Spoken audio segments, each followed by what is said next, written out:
Okay. Hi guys, this is Beth, and I chose The Night Gardener for my second reading log, notable award-winning book. This is by the Fan brothers, Terry and Eric Fan. This is actually the first time that Eric has illustrated a book that has been published, and I think the illustrations are really, really neat inside of here.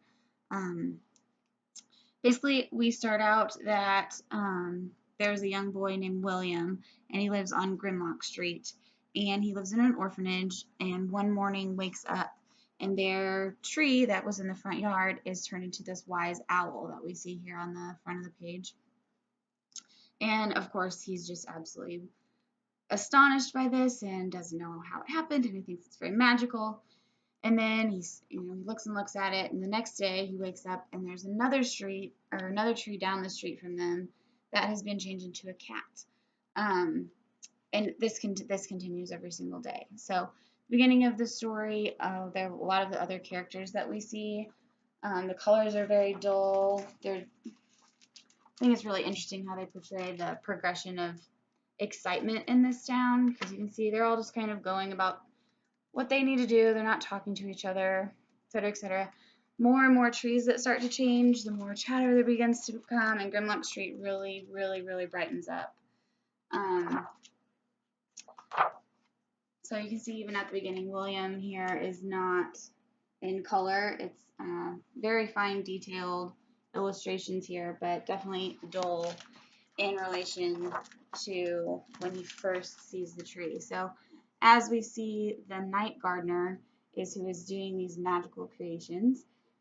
As the night gardener continues to work, there's more and more color brought to Grimlock Street.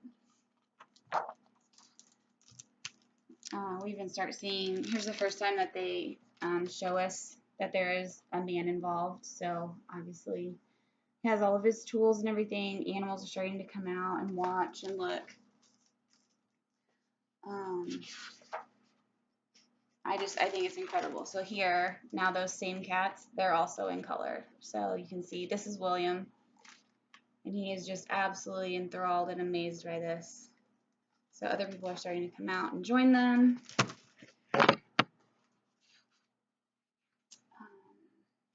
More and more people are on Grimlock Street as the story continues. So you can see Pretty Parrot, Happy Rabbit, and then let's see. They really start. There's not very many words in the book, but I think the pictures definitely tell far more. Very, very few words on the pages at all, actually. And then the Nightwalker, or the Night Gardener, actually invites William to join him. So he is going somewhere special on this night. William kind of follows him, and then he is invited to the park. And I think part of me was like, why would you go by yourself? Obviously, moral of the story. But look how sweet the Night Gardener is, like just as appearing to be. I think his eyes are very kind. He's not, oh, I don't know, someone that you would probably be afraid of. So this then turns into a big teaching moment for the Night Gardener to have with William, and he lets him explore his own creativity and making something with him, because he says, oh, I'm going to need some help. Could you help me? And then William, it sparks this true creativity and really a desire to want to find out what his gifts and abilities are to do. They work all throughout the night, and they wake up in the morning, and the gardener has left a pair of shears for William. And so then you can see him in the very end working on his own animals once the night gardener has left the town. So obviously, then we transition to the leaves obviously begin to change and begin to fall. And they're not going to grow back the same way that they were left once the gardener had worked on them. Winter comes, and we're back to being kind of dull and dreary.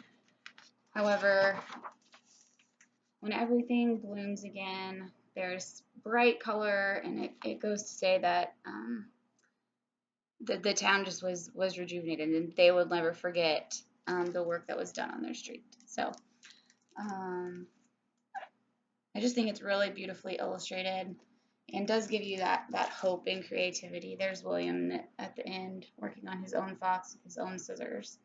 And I bet that had to be a really big deal for him. So anyways, a really, really cute, really great book. My activity is going to be making a collage of whatever animal you would like to add to the park. And then I think that would make a really neat bulletin board to display all the different animals and make it kind of our park, our own Grimlock Street, and place all of their artwork up with the different animals that they would choose to make and put in our park. So